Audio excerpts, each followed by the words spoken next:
Hello guys, आज हम जानने वाले हैं ट्रांजिस्टर क्या है, वह कैसे काम करता है, ट्रांजिस्टर कितने प्रकार के होते हैं। So let's start. What is a transistor? Transistor क्या है? तो transistor is a tiny electronic device that work as a switch और एन एम्पलीफायर। ओके, ट्रांजिस्टर एक छोटा सा इलेक्ट्रॉनिक डिवाइस होता है जो स्विच या फिर एम्पलीफायर की तरह काम करता है। ठीक है, next, what does a transistor do? Transistor काम क्या करता है? It has 3 terminals and can turn current on end of like a switch, increase a weak signal amplifier. तो ट्रांजिस्टर के 3 टर्मिनल होते हैं, ये देख सकते हैं आप फोटो में भी। ये 3 टर्मिनल्स होते हैं ट्रांजिस्टर के, जो करंट को ऑन ऑफ कर सकता है, और वीक सिग्नल जो आता है वह स्ट्रॉन्ग सिग्नल बन जाता है। ओके, उसको इंक्रीज किया जा सकता है। Next, type of transistor. Transistor के 2 टाइप होते हैं, एक होता है बीजेटी, दूसरा होता है मॉसफेट। तो आज की इस वीडियो में हम लोग बस बीजेटी के बारे में जानने वाले हैं, और नेक्स्ट वीडियो इसके बाद जो आएगा उसमें हम लोग ट्रांजिस्टर के बारे में जानने वाले हैं। तो बीजेटी में 3 टर्मिनल्स होते हैं, एमिटर, बेस और collector. Small base current control large collector current. Means जब बेस में हम स्मॉल करंट देते हैं तो यह कलेक्टर के लार्ज करंट को कंट्रोल करता है। Next, BJT, bipolar junction transistor, is a current controlled semiconductor device used for switching amplification. Means bipolar junction transistor current control करने वाला सेमीकंडक्टर डिवाइस होता है जो स्विचिंग के लिए और एम्पलीफिकेशन के लिए यूज किया जाता है। It is called bipolar because both electrons and holes takes part in conduction. इसको बाइपोलर इसलिए कहा जाता है क्योंकि कंडक्शन के लिए इसमें इलेक्ट्रॉन्स और होल्स दोनों का ज़रूरत पड़ता है। ठीक है, नेक्स्ट, स्ट्रक्चर ऑफ बीजेटी। अब BJT has 3 layers and 2 PN junction. तो बीजेटी का 2 पीएन जंक्शन होता है।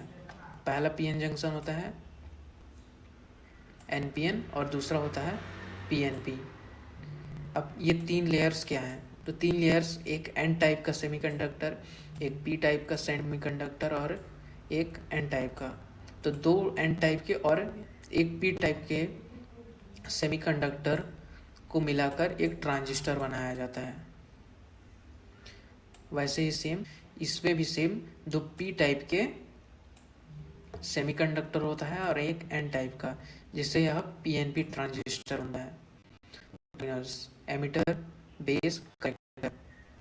तो सबसे पहला एमिटर, दोनों में ही एनपीएन हो चाहे पीएनपी, दोनों में ही एमिटर होते हैं, दोनों में ही बेस होते हैं, दोनों में बेस और दोनों में ही कलेक्टर होते हैं। ठीक है, कोई डिफरेंस नहीं होता है इसमें, तीनों में सेम पिन होता है, बट इनका वर्किंग प्रोसेस थोड़ा अलग होता है। तो अब मैं इनका वर्किंग प्रोसेस बता देता हूँ। तो सबसे पहले कन्वेंशनल करंट में बात करेंगे। तो कन्वेंशनल करंट में बैटरी का पॉजिटिव टर्मिनल कलेक्टर से कनेक्टेड होता है। ओके, कलेक्टर, और नेगेटिव टर्मिनल एमिटर के साथ कनेक्टेड होता है। तो जब करंट कलेक्टर में आता है तो यहाँ पर करंट स्टॉप हो जाता है, आगे नहीं जाने देता। तो करंट को आगे बढ़ाने के लिए हम लोग स्मॉल करंट, ज़्यादा करंट नहीं, थोड़ा सा करंट बेस में देते हैं। बेस में जब करंट देते हैं तो यह एमिटर में चले जाता है। ठीक है, तो करंट फ्लो होने लगता है, फिर उसके बाद कलेक्टर से एमिटर में करंट आ जाता है।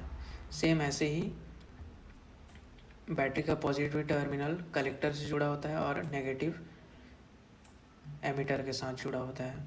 और जब हम लोग पॉजिटिव टर्मिनल से बेस में करंट देते हैं तो कलेक्टर से एमिटर में करंट फ्लो होने लगता है। और जैसे कि मान लिए कलेक्टर में 20 वोल्ट होगा, कलेक्टर में 20 वोल्ट का करंट फ्लो होते रहेगा और बेस में 5 वोल्ट का करंट होते रहेगा, करंट फ्लो होते रहेगा। तो एमिटर में 25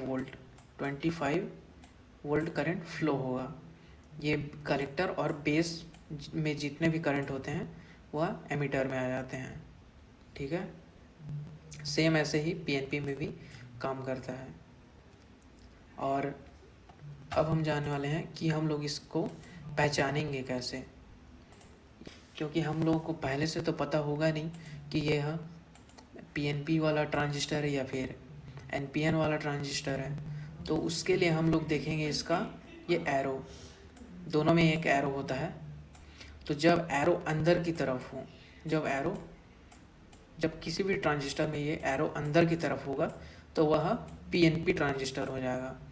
और जब एरो बाहर की तरफ होगा, ऐसे एरो बाहर की तरफ निकला हो, बेस से ऐसे बाहर की तरफ जब निकला हो तो वह एनपीएन ट्रांजिस्टर हो जाता है। ठीक है, तो आज की इस वीडियो में इतना ही। नेक्स्ट वीडियो में हम लोग जानने वाले हैं मॉसफेट के बारे में। वीडियो अच्छा लगा तो वीडियो को लाइक कर देना, चैनल पे नए हो तो चैनल को सब्सक्राइब कर देना। Thank you.